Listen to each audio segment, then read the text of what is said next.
You ask Tiger to solve. This deals with linear equations with one unknown.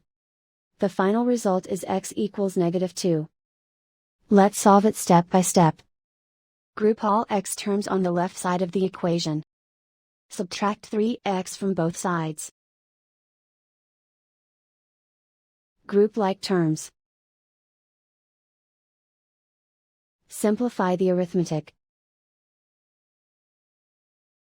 Group like terms.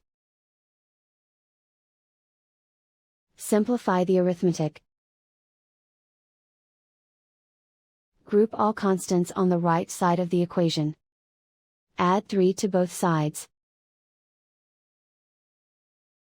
Simplify the arithmetic.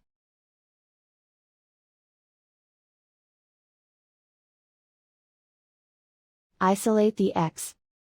Divide both sides by 2. Simplify the fraction. Find the greatest common factor of the numerator and denominator.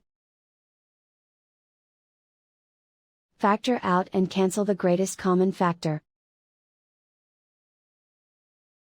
And so the final result is x equals -2.